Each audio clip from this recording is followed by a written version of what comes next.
evening, everyone, and welcome to Real Talk with Ellasin. And I am Ellison. And I have with me today my hubby, my other hoe, again, Pastor Babe Eric. Pastor Babe. Pastor Babe with me. He's here with me on to this evening again, and I thank him so much for helping me hold it down. It is a blessing to have him here. It is a pleasure. I love when he's on with me. Hey, Jaquita, how are you? Yes, ma'am. It's healing time. It is definitely healing time. So listen, you tuning into Real Talk with Ellison. We address issues that deal with the church as well as the community as a whole, right? And I just want to say that it is healing time.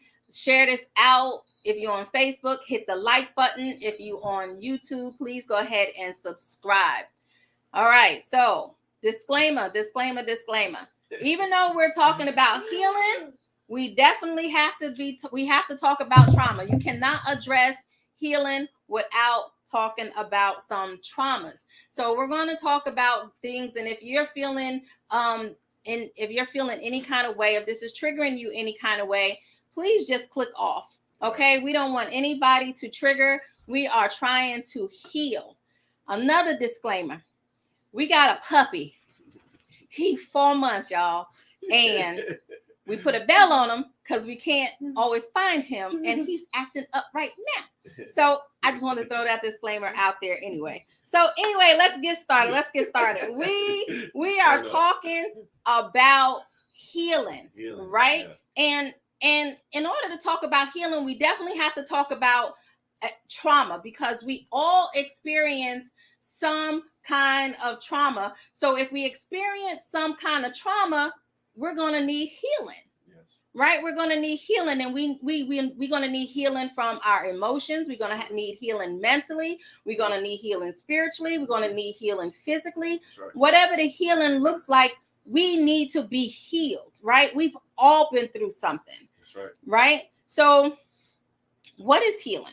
What do you think healing is? What's healing? Healing, I believe, is a process that you go to, or that you have to go through in order to become well. Mm-hmm. Right? So there's only healing where there's been trauma. There's only healing where there's been hurt. So healing is a process to make a person well, to make a person whole. That's good. That's good. And listen, we want you guys to jump in. Please talk back to us, right? So healing.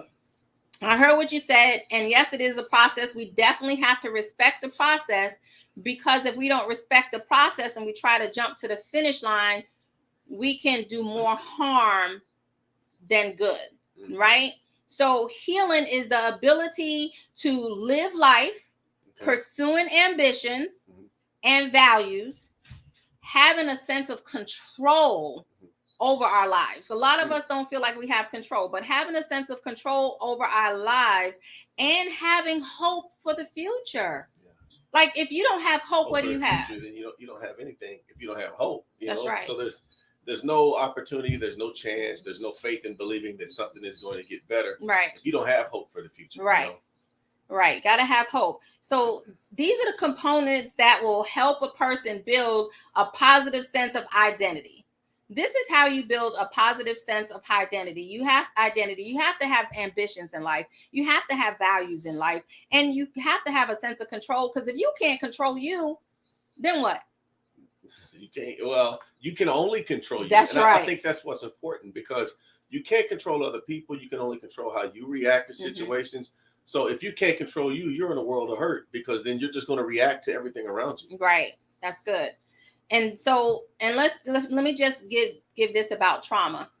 Trauma is anytime our nervous system is overwhelmed, and then we're exceeded our window of tolerance, right? We've exceeded our window of tolerance for difficult emotions. It is difficult. We're overwhelmed with all these emotions. That's trauma. Our nervous system kicks in. Our emotions are overwhelmed, they're difficult, and our window of tolerance has shattered. Wow. So what happens to a person when they get to that point where your emotions are tapped out? Like what can happen to a person when they're at that point, at the end of your rope, or at my wit's end, as you've said before? So unfortunately, some people commit suicide. Yeah. Some people commit homicide, right? Some people go into a psychotic break. You know, you can go into a psychotic break. You can hurt others. You know, unhealed people hurt people. Wow. So you can hurt others. You can become angry. It's just a lot of different things that can happen when we reach our emotional break. Sometimes you just literally shut down. Wow. Okay. You just literally shut down. So when we do not heal from our wounds, that's when we have to be careful, because we can bleed on other people. Ooh, man. So if you've been hurt, you're cut, you bleed on other people. That's tough. That's right. I don't think I've heard that before. Yeah, because I'm wounded. So because I'm wounded, I want to wound. Man. So I'm bleeding on other people. I'm bleeding on other people, right? Yes. And our behaviors can be that of a wounded animal. Oh my gosh. Right? You ever see what is it? A raccoon? Are you from the country? A raccoon with rabies or something like that, right there. Okay, how about a lion that's injured? How about that? A lion that's injured. Yeah, okay. An animal that's injured or afraid is going to attack you. Yes. You know, because they're already hurt. Right. So I think it's out of a self-defense mechanism. Yeah. So when we're wounded and we don't heal, we act like that wounded animal and we attack. Ooh, they say that's the most dangerous animal. Right. We attacked. And then sometimes we can go into protect mode, right? Which it doesn't really look like attack, but it looks like I'm going to go so far deep into this corner, you can't reach me. That's also dangerous, because now you're unreachable. So you're wounded, you're hurt, and nobody can get to you.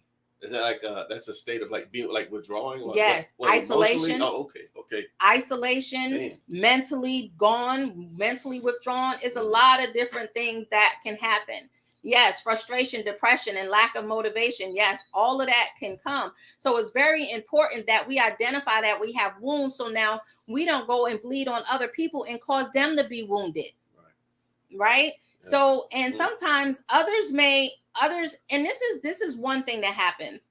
Sometimes people can say, for instance, I meet you and I'm in a bad state.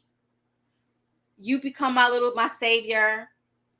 Everything's not always well right here, but because you saved me and what this doesn't look like that, I'm still in here. I developed an unhealthy attachment. And I'm still staying in this chaotic, dysfunctional situation because it looks better than what I came from. Wow. Or is it possible that if you came from a chaotic situation and you've never been healed from that, then into your new relationship, you create a chaotic environment because that's what you're used to? That's what you're used to. So if I'm used to this, that's what I'm going to create, because you're weird. Everything is peaceful. You're weird. You're weird. So now I'm going to create, because in my mind, I'm thinking, when is this about to happen? So, yeah, I ain't trying to put us out there, but I ain't trying to put us out there, but put us out there. It's okay. Can you give an example, like how that relates to us? You know, like, have you ever been in that? How does that relate to us? Let me just throw that out there, because I don't want to say that. All right. So how does that relate to us? So coming from an abusive household. Okay. Coming from what I call not an abusive relationship, because I call myself fighting back. I remember, I think it was maybe first or second year of our marriage. Second year, because first one he was gone. Okay. About the second year of our marriage, we were sitting there and we were discussing something, and it turned into heated fellowship, y'all. It probably wasn't no discussion. So it turns into heated fellowship. And remember, I have wounds. I have scars of abuse. So he jumped up and moved too fast. So because he moved too fast, my immediate reaction was to reach out and push him, because I have to get you before you get me. He wasn't even coming at me. He wasn't in attack mode. He wasn't any of that. But because I was unhealed, because I was wounded, I chose to bleed on him. Yeah. And instead of being in my reality, which he's not them, I brought my past into what I call my here and now. Yeah. Does that make sense? So my here and now, I couldn't function in because I was still functioning as a wounded woman. Wow. Right. So, and do you remember that? Because he was like, said, I think he was about to say, I'm about to leave or something. And he jumped up and I'm like, whoosh. Yeah, she put hands on your boy. But so her only experience has been, violence, in a sense. So my reaction to stand up was, you took it as, oh man, it's about to go down. Right. So yes. In her history, that's what happened. So she just was ready to, to throw down. But that threw me off. Like I'm not used to that. Right. So I was like, what is going on here? So, the first thing I'm thinking is, okay, there's something, you're off. Like I can't do this. Right. And so I think there was one time I had made mention of, I said something to the effect of, because you came from that environment, you create that environment here. Yeah. Because that's what you're used to. Yeah. So there would be times I didn't understand why we would be arguing. Yeah. Now there were times that there was just cause for you to be mad at me. I am going to put that out there. Right. But there were other times I just didn't understand, and it was because it was too calm for too long in the house. It was too much peace. Yeah. And so that made you feel uncomfortable. Is that right? I was very uncomfortable. Listen, y'all, give us some feedback. I'm going to throw myself under the bus. Listen here. I came from an environment where doors were getting chopped down. The Shining ain't had nothing on what was going on in my house. Doors were getting chopped down. Fights was happening. People was getting hurt, hospitalized. Listen, I came from that environment. Like that was like chaos was it. That was my foundation. So in my relationship, because I didn't take care, and I didn't even know that I was wounded, I brought it over into our relationship because nobody let me know that I had issues, right? So now my inner child came over into my relationship because I was wounded. Right. I was wounded, right? So, and because I was wounded, this is what happens. Preston says, you read it? For some people, that's self-defense. That's why it's harder to trust God, because you become used to defending yourself. Yeah, Preston, that is so good. And yes, when you're so used to defending you go into, and that's what we talked about, the wild animals, either I'm going to attack or protect me mode. Now watch this.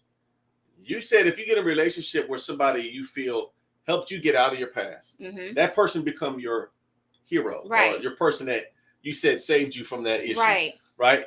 But then you create an atmosphere where your hero becomes your enemy. Yep. And you attack the person that you say helped save you from what you came from. Yeah. Because it's normal, or because it doesn't feel normal to you, right? So yeah, and again, I'm talking about me here. It didn't feel normal. It did not feel normal to have someone to love me because I didn't know what love was. And again, that's not to say that, he was perfect in every way, but, a lot of my wounds bled into my relationship early and caused situations that didn't need to be there. Right. So that's why it's so important now to heal from our inner child, because it does bleed over into relationships. And not only do we have to heal from our inner child, but we also have to heal from some of the mistakes that we made our own self, all because we didn't know better. Yeah. Right. So I keep speaking of this inner child, and we all have an inner child, and your inner child is you. That's who your inner child is. It is you, but it's not a childlike personality. It's not a childlike personality that you held on to for all these years.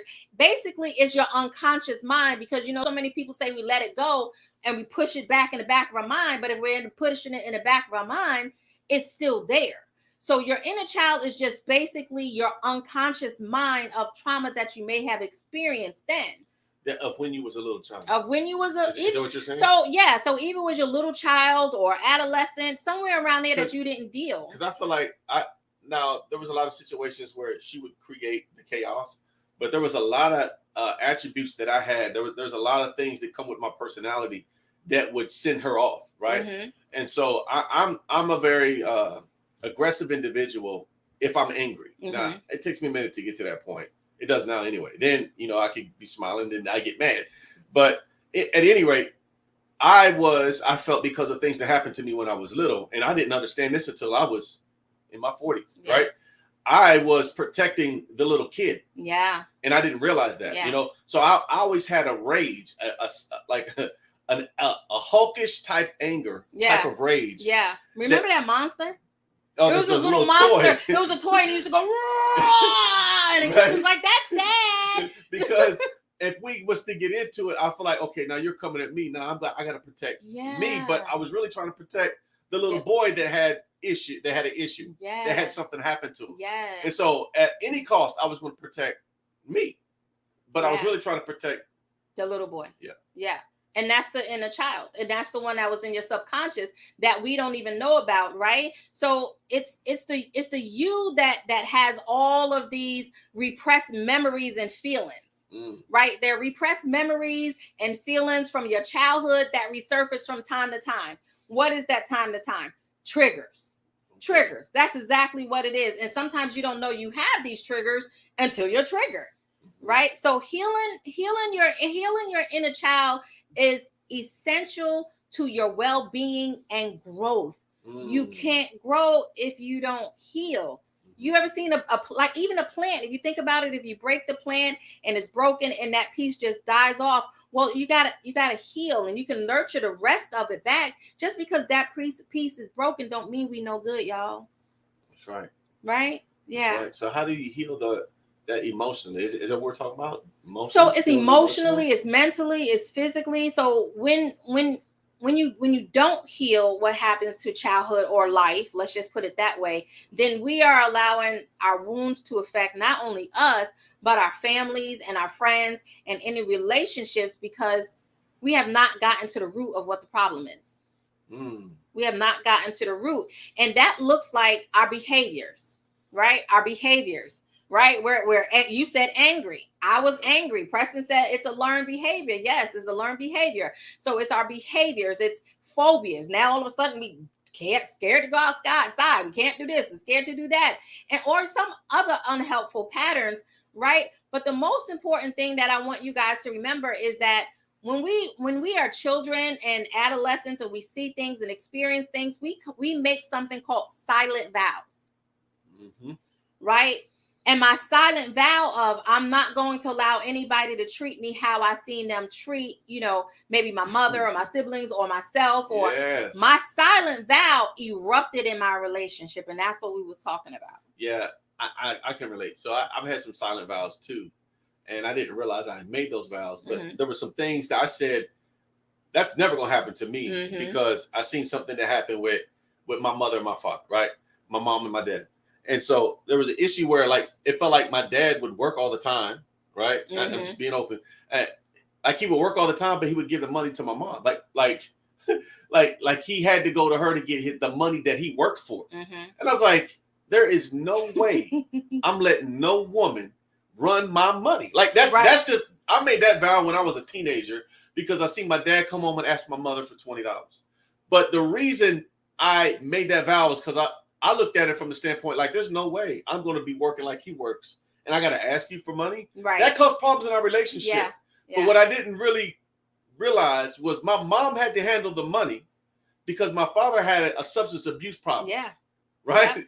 And if she didn't deal with it a certain way, that's right, we would be up the creek. Right. Because he might spend the money that we needed. Right. So it wasn't until we peeled those onions back, I realized that's what it was, but I'd already made that vow. And here I am, an adult, talking about, I ain't got to ask you what I do with my money. This is my money. Right. I work for this money. I sweat for this money. Yeah. Like, I don't have to ask you nothing. Right. But that was a silent vow I made that created issues in our marriage. Yeah. Because I absolutely should share what I want to do with my money with my spouse. That's right. Exactly. And listen, y'all talk back to me. Have y'all made silent vows? I'm not going to let anybody talk to me like this. I'm not going to let anybody treat me like this. I'm an independent woman. Ain't nobody going to tell me what to do. Who made silent vows? Come on now. Talk back to us. Yes, I made. Just say yes. I made a silent vow. This is not what I'm going to do. Who you think you are? You know who you talking to? Yeah, we made those silent vows, right? So I want to say this, how we deal with trauma is different. And trauma we think that people who have trauma, whether it be mentally or emotionally, sometimes it shows up like it's angry or aggression or different things like that.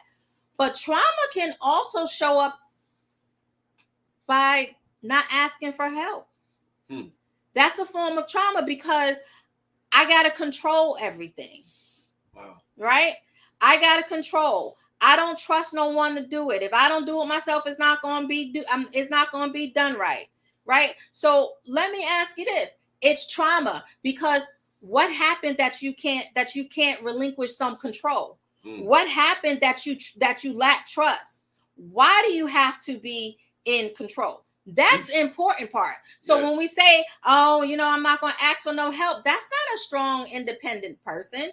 What is the core reason why I can't relinquish some control or I can't ask for help? What is that?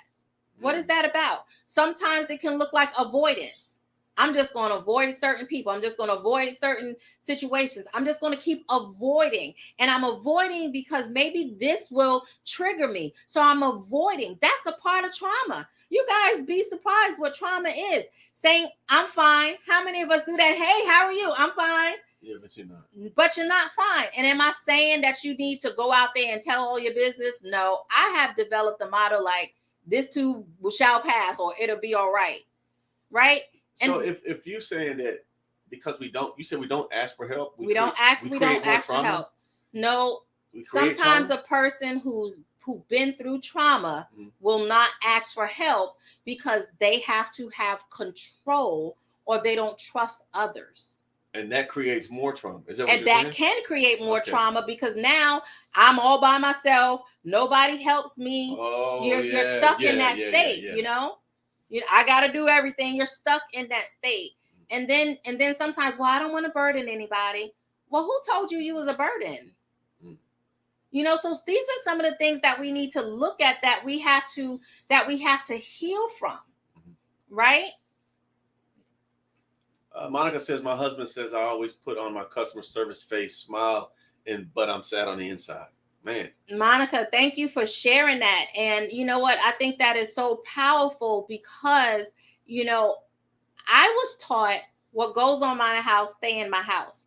So it don't matter if I just got finished getting bust up. I'm crying like, when I get out of that house, I better be like, hey guys, so you develop a false mask. So now I'm covering up my authentic self with this mask or this customer service smile, right? But again, I don't believe I have to tell everybody my business. But if I have someone I trust or if I go to therapy or something like that, then I can say, hey, this is how I'm feeling. Everybody don't need to be in your business because everybody's not for you. But with our partners and our loved ones, can we be our authentic self? Can we be that healed person? That's important. Right. I think we should be able to, but a lot of times we can't. I know we haven't. We were at a place where we couldn't do that. Yeah. Not feeling safe to be able to come and talk to one another about what we felt. Yeah. So that creates more trauma with the individual because it causes you to withdraw. It causes you to pull away from one another. And so how do you heal from those things? When you're withdrawing, you're pulling away, or you got the customer service smile and it's just creating more trauma. How do you heal from that? So it's steps, right? Because depending on what you're healing from, you have to stop blaming the person that may have caused the problem, right? Okay. You have to stop blaming the person who hurt you. But that's easy to keep blaming them, though. That's easy to keep looking back and go, if you hadn't have done that, then I wouldn't be here. If you hadn't have done that, we'd have been further along. Yeah. Or see what you made me do. Oh man. Yeah. So, but that's easy to say. It's easy to say that, but that's not easy to do all the time. It's not easy to do, but do you want to be healed? It's not easy to do, but do you want to be healed? Ooh, if you want to be healed, you have got to stop blaming the person. You got to stop blaming them. We got to stop blaming them for who hurt us. We got to stop blaming them for the mistakes. We got to stop blaming for our behaviors. We have to stop blaming them, and we have to start forgiving them. There we go. I was about to find out how we were going to get to the F word, right? Yes, you got to forgive them. But in order to forgive them, you got to dismiss that stuff. Yeah, and I think that's why, Scripture places such an emphasis on forgiveness.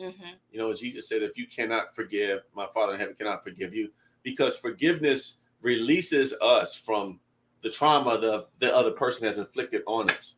Because you can't heal if you stay angry, if you stay mad at the individual. That's right. Right. If you're That's unwilling right. to forgive, right? Yeah. I think that just puts us in a place where it's almost like we are it's like going to the doctor and they want to give you some medicine for the cut on your arm, and you're like, nah, I don't want that. Nah, I don't want that. Look, right. Look at my arm. Look, right. Why don't you fix my arm? I'm trying to.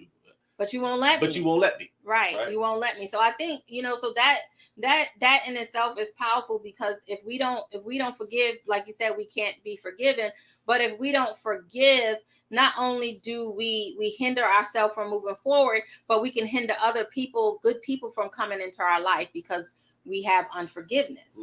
Right. So, and then once you do that, you have to acknowledge we hurt. So many people, our customer service smile is lack of acknowledging. We are not acknowledging that we hurt. You cannot change behaviors you don't acknowledge. Right? You just can't. You can't change what you can't acknowledge. Right? Hey, Shirley. Right? And then you have to think about acknowledging. Then you have to accept you. Yes. Accept you. Right? So many times, hurt, trauma, it affects us. Sometimes we don't even love our own self. We say it. We say, oh, I love me some me. No, and we're hurting. And I think that's why I think that's kind of how we get into trouble when we say we want healing, because we think it's just going to happen.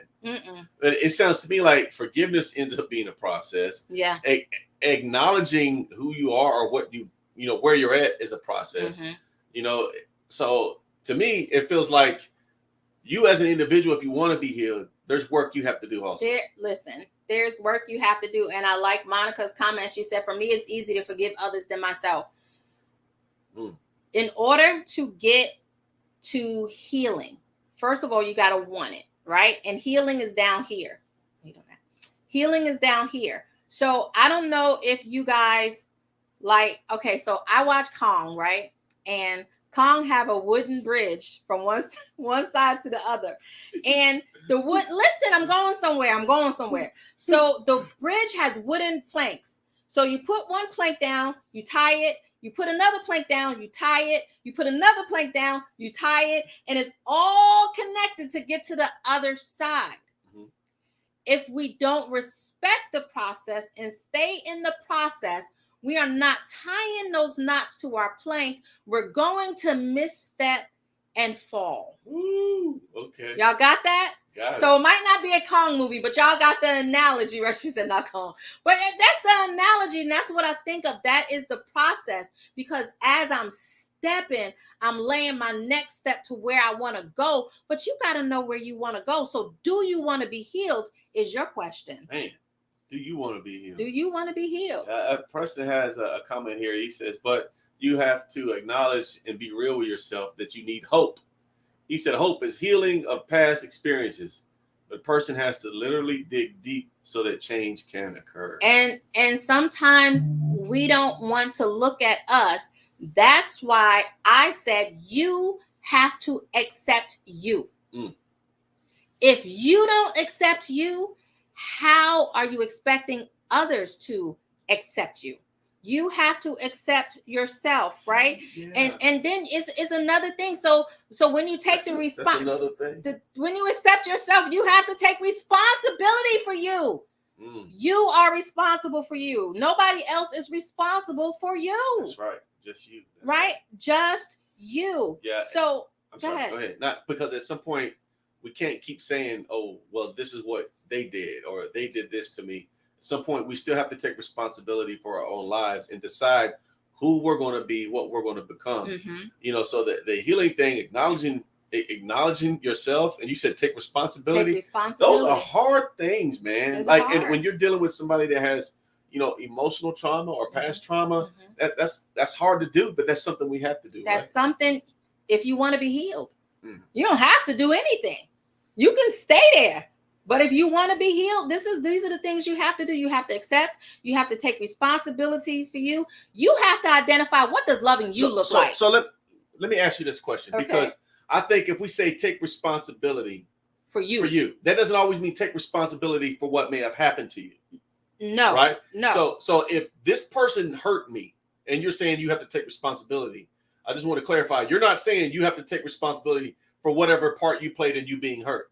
No. You're saying you have to take responsibility. And I'm not saying that they don't understand that. Right. I'm making sure I understand what you're saying. Right. You're saying I have to take responsibility for me in the fact that I don't want to be in this place no more. That's right. Okay. So if you have the question, maybe someone else does, when we're talking about healing. Mm-hmm. So in order for me to heal, I now have to take responsibility for me, because maybe my inner me was taken from me. Ooh, man. Maybe my enemy was taken from me. Jesus. And I can speak for myself. I was molested. My inner me, my child was taken from me.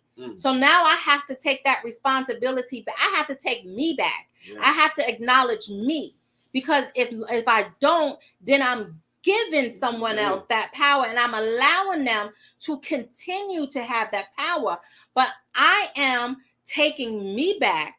I am acknowledging me, and now I'm responsible for me, because somebody already hurt me, and I'm not going to let that happen again. Wow. So that's why when I say take responsibility of me, what does loving you look like? Wow. Right? Mm-hmm. So what does loving me look like? And you guys can only answer that question. I challenge you, make a list. What does loving me look like? And if you know what loving you look like, and if that's not happening, you got some choices to make. Right? That's good. Amen, Monica. And sometimes you have to apologize to someone. Yes, because past actions, you got to read it. I can't see. Yeah, I mean, that's what he says. So you got to apologize. Sometimes you have to apologize to someone for your past actions. If you're the one, let's say you're the one that caused harm, in order to allow people to heal. But you listen, you also got to heal. If you're a person that inflicted trauma and you're truly sorry, you have to heal also. That's right. You have to heal also. And part of your healing process, if you're the person that hurt somebody else, you have to apologize for what you've done. And that means articulating what you did, everything that you did. That's right. We covered, I think last time, there's 6 steps to an apology, y'all. So, so yes, you have to do that. So again, what does loving me look like, right? What makes me happy? So what am I saying is perhaps that child, right? Or that person who was hurt, and you feel like no one protected you. Well, now you're responsible for you. Right. And like I said, now I'm responsible for me. So because I'm responsible for me, I know what loving me looks like. And if it's not being reciprocated, or if it's not happening, or whatever that is, I'm not going to allow anyone to hurt me. Right. I'm not going to allow it anymore. Y'all hear me say it all the time. Protect your peace. Protect your peace. Right. So I have a pet peeve.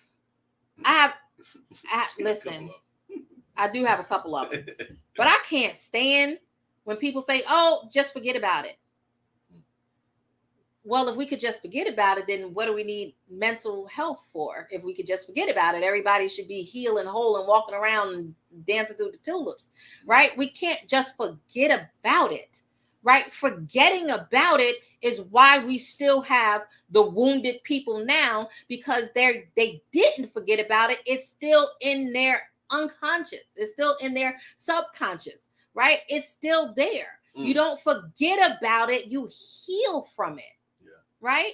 That is the difference. You can't forget about it, but there are things that we can do to move on. Yes. And that's what I want to get to. I was about to ask you. So how do we unlock that? How do we move on, in a sense, into healing? Right. Well, because you already talked about the few points before. You said forgiveness. You got to acknowledge. Yeah. And go ahead. Right. Well, you got to identify. Again, I said that before. You can't change what you don't identify. You can't change what you don't know. So you got to identify the problem. You got to acknowledge it. Yes, it happened, but it doesn't have to define me. Like I said, abuse, molestation, sexual abuse, all that stuff, it doesn't define me who I am. Mm-hmm. Because now I took back what those people took from me, and I'm responsible for me. And I don't define myself as an abused person, or, as the child that was sexually abused, or, I don't identify as that. Right. Preston says, once you do a real apology to protect your peace, one must stay away from the baggage claim. Put your bags down. He said you got to move forward so your mindset can be changed. Yes, we got to stop carrying these bags. We have to heal so that we can be whole. And part of the steps I was saying was identify, acknowledge, and allow. This is going to sound foreign to some of you guys, but allow yourself to feel and express these emotions. Allow yourself time to feel those emotions. Scream if you have to. Tear up a piece of paper. Throw the pillow. Punch the pillow. Cry. Whatever it takes. Because when we hold those things in, we are creating what I call a soda bottle. Yeah, I'm the soda bottle. Right. And you explode. Right. And you explode. Because as you were saying that, it's going to sound foreign.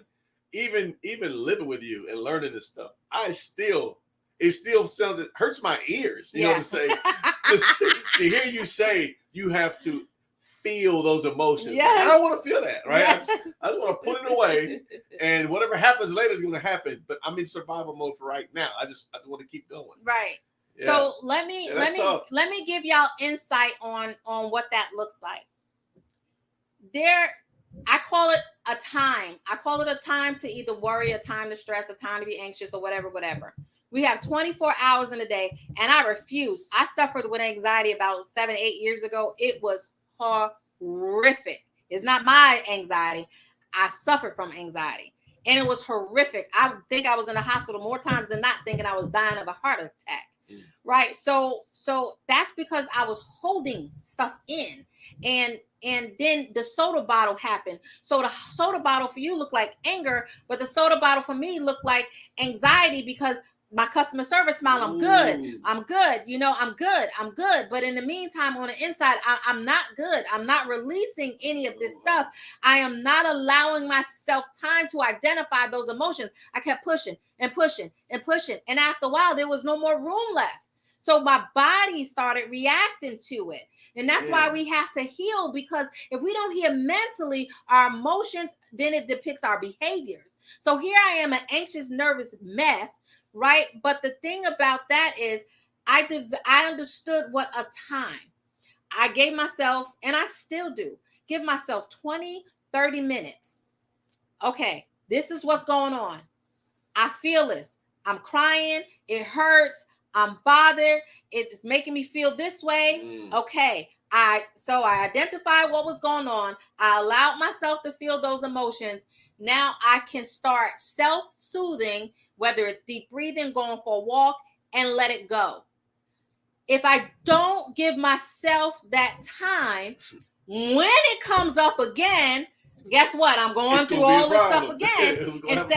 But because I gave myself that time to identify my emotions, I now can say, Ellasin, listen, you already dealt with it. It's time to move on, honey. You know what? You said something I thought was interesting, because you said that if you don't address it and you put it away, you used the analogy of a soda bottle. Mm-hmm. I've always been under the assumption that what comes out is always anger, but you didn't say that. Mm-hmm. You said it can sometimes come out and for you in anxiety. Mm-hmm.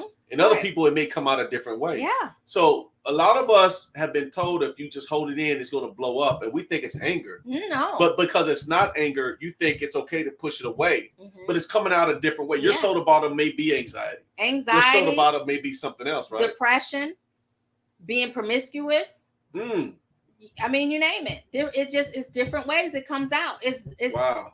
So anger is the surface emotion. That's because we're not dealing with what's making us angry. There's something there. There's something there. Something's there that's making us angry. So we have to deal with that. But if we don't allow ourselves that time, again, like I said, we are creating the soda bottle effect. And then we have to deal with the mind. Listen, the mind is so powerful, right? The mind is so powerful. You have to deal with your mind. Yes. Right? Because if you think about it, it's up here. Everything begins with a thought. You think it first, right? Right? So for us that deal with in silence, it says, but a lot of people suffer in silence because they suppress their emotions. Again, if I'm suppressing, eventually what? A heart attack? Something. Yeah. You know, something's going to happen. Something's going to happen. If I keep suppressing this, what am I doing?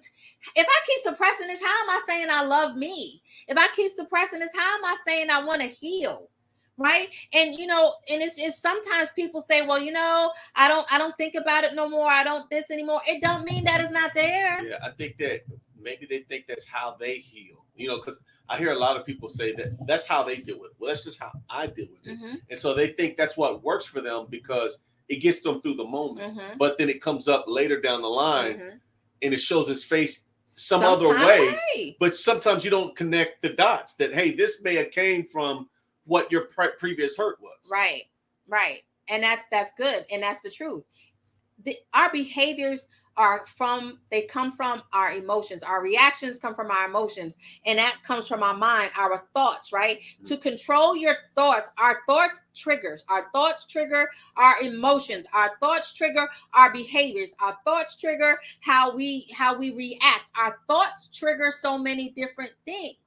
And again, sometimes you may not know your trigger because you haven't been triggered yet. Wow.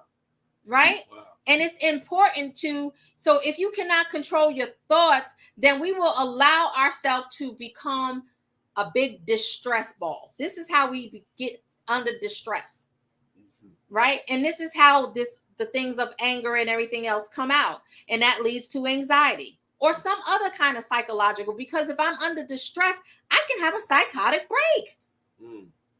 Just because I'm choosing not to deal with my hurt. And now I have some kind of psychological break that's now I'm running around here with a mental diagnosis because I chose not to deal with me. It's all about me. I have to take care of me in order to help anybody else. So we out here running around helping out everybody else, and we wounded dogs. I mean, I'm not calling y'all a dog, but we're acting, we're wounded. We're wounded. We're on the battlefield. We are all in the battlefield, and we're wounded. But are we helping each other to the point where we're still bleeding out, and then it's like, oh man, what happened to Ellasin? Are we helping each other? Are we helping ourselves? So we gotta help yourself. Yes. Yeah. So I know the question had been asked, right? Well, what if my past keeps presenting itself in my right now? You guys understand what I mean by that, baby? You understand what I mean by that, right? Yeah. How is, like, if something that happened in your past, you're still hurting from it right now?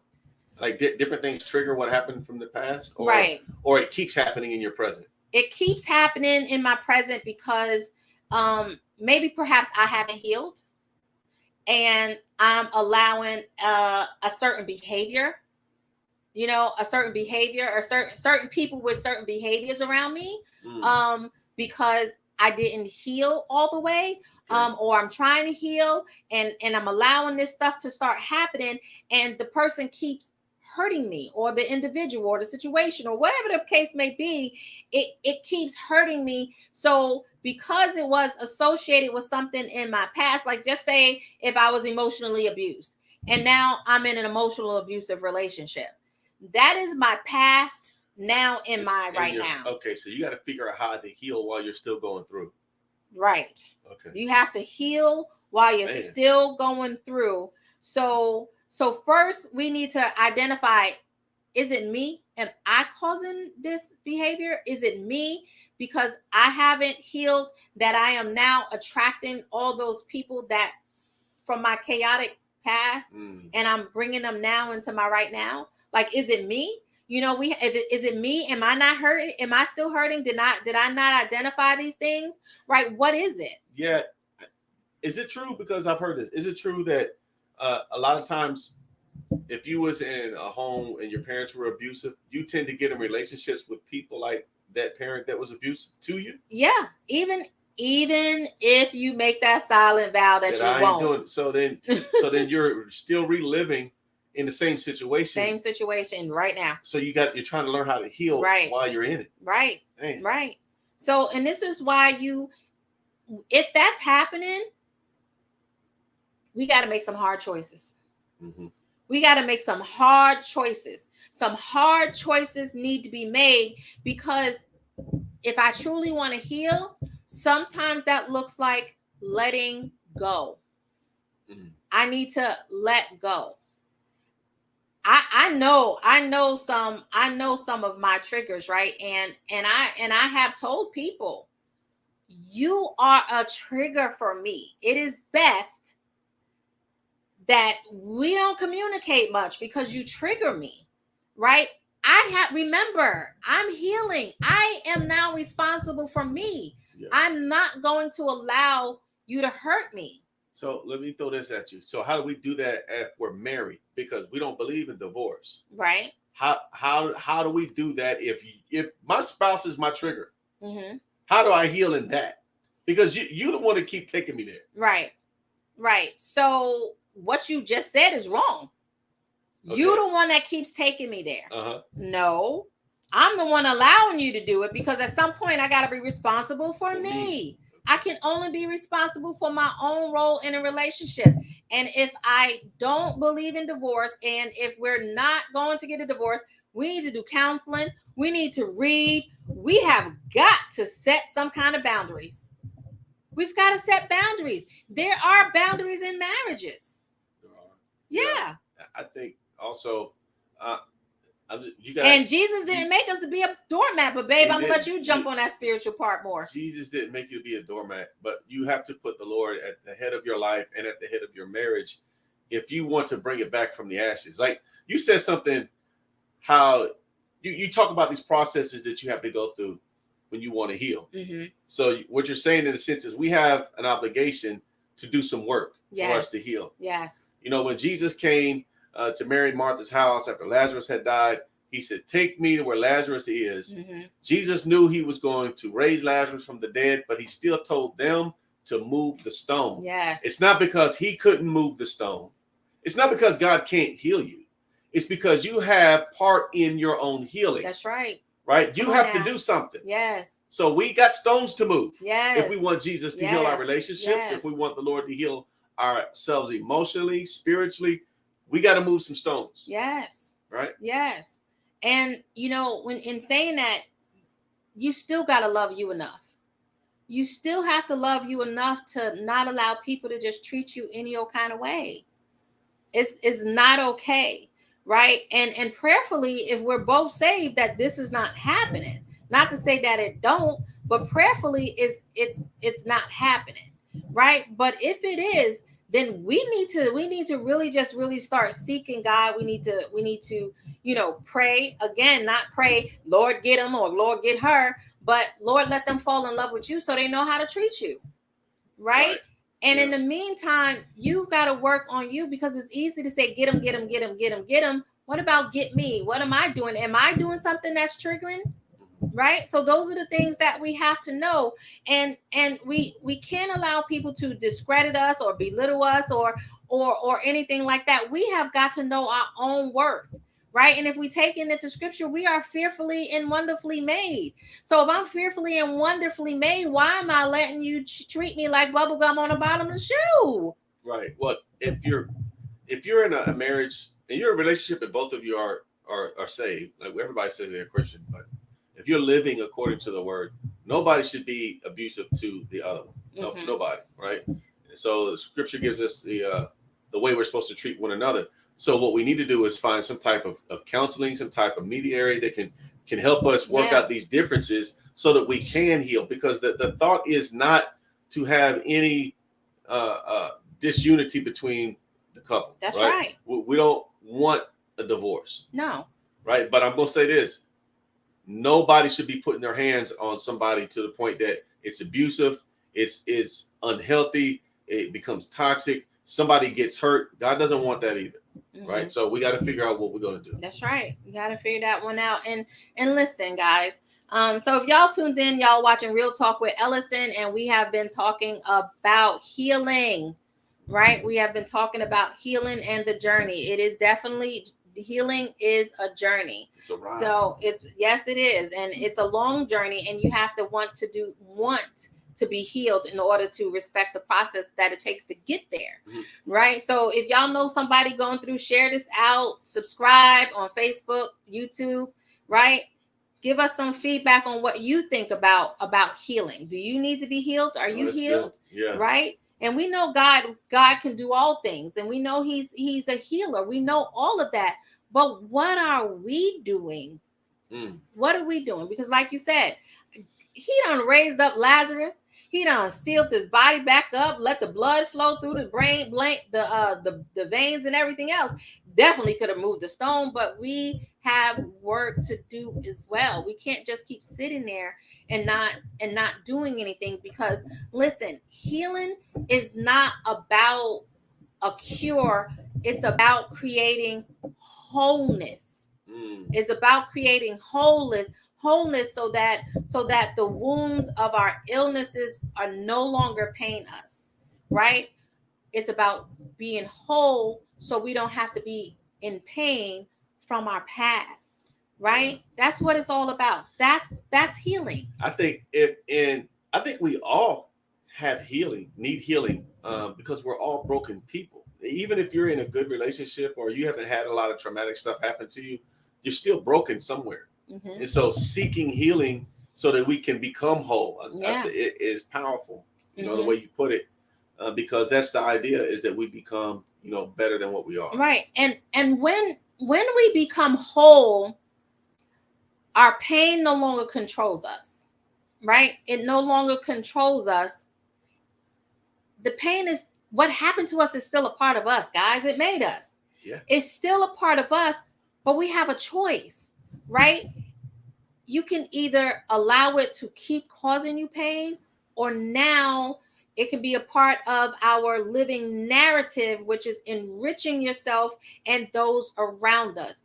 Take the pain that you experience and let your testimony of healing and being whole now enrich others. Right? And it can also enrich you, because remember, you're responsible for you, because you're saying you are an overcomer with the help of the Lord, with the help of counseling, with the help of loved ones, support groups. You are an overcomer. Sure. So that's what it looks like when now that pain becomes part of your story that enriches. Mm-hmm. Right? That's all what a part of healing is. And we have to embrace our inner child, because it's a part of us that's not forgotten. We haven't forgotten that childhood, right? So we have to embrace that. We have to embrace that child. Yeah. Yes, Preston. Once you are healed, you become whole, and now you have freedom. Yes. So listen. I think about. Remember when Paul and Silas was in the prison, the earthquake, the shackles fell, and the doors opened. Mm-hmm. So the shackles fell and the doors opened. They were in prison, right? Paul and Silas. Imagine your inner child, shackled and in prison, because that's what we do when we don't address these things. We keep it in shackles in prison. So now the door opens and the shackles are off, but we're scared to move forward because we don't know what's outside that cell. That's good. So it's important to heal on the inside. So now once the shackles fall off and the doors open, we can move into freedom. But sometimes we're so scared, the door is still open, but we reshackle ourselves. Jesus. And when we reshackle ourselves, that's us putting ourselves in the same situation over and over again. Wow. Freedom is right there, but we're choosing to stay shackled. Wow. We can't have freedom. Wow, that's tough. That is tough. That's tough. That is tough if you think about it. We're supposed to protect our inner child, but yet we keep shackling them. We keep shackling him or her. We don't get to the freedom. That's deep.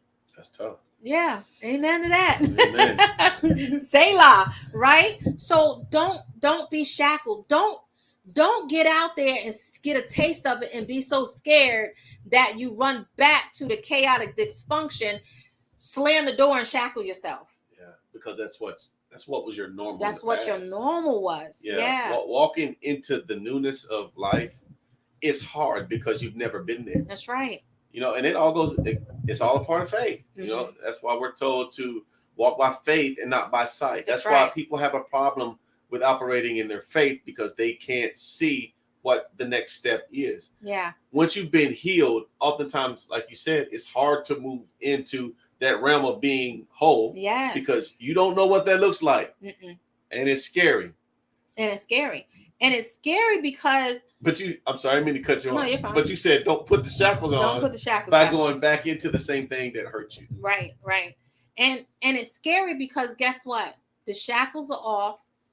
The door is open. But how you know in the prison, when you walk out the door, you're just not there at freedom. You got to walk down the corridor of other cells. And sometimes we don't want to deal with those other things in our life that's going to help us be free. Mm. So we got to get those shackles off. We got to walk through those doors, right? The door. Then we got to deal with those other cells that we put things in, those other compartments that are hindering us. We got to deal with those. And as we're walking to the light at the end of the tunnel, that's what freedom looks like. Yeah. That's what freedom looks like. It's a process. And listen, sometimes them other cells will make you want to run back, but you got to deal with you in order to have true healing. That's what healing looks like, so that you can be whole. So I challenge you guys, write down, what does loving me look like? And are you loving you? Man, I challenge y'all. That's good. That's good. Hey, what does loving me look like? Yes. And the most important thing I want you guys to remember, if someone has done something to you, it was not your fault.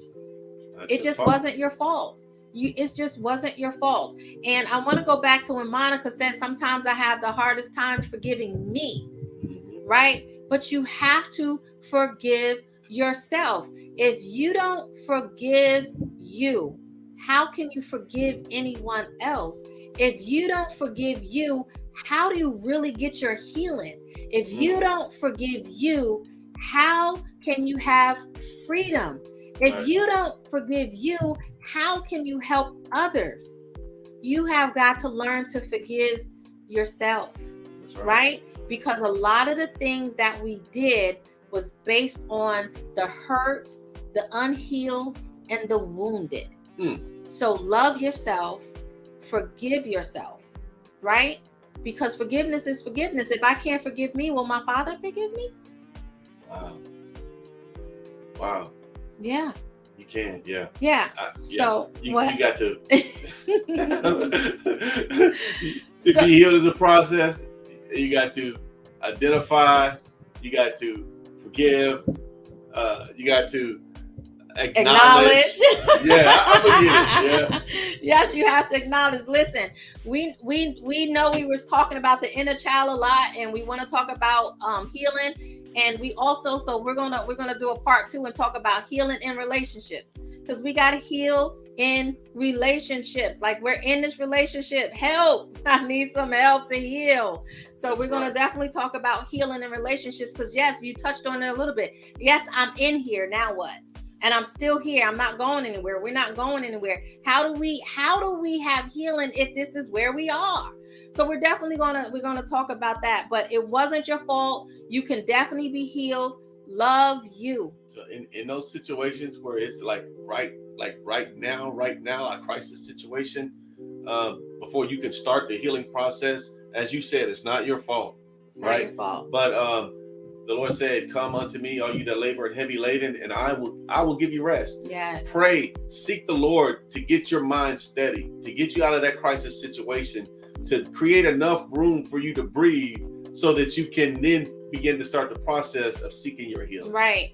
And so with this forgiving yourself, and this is something I had to learn, that I did what I had to do to survive.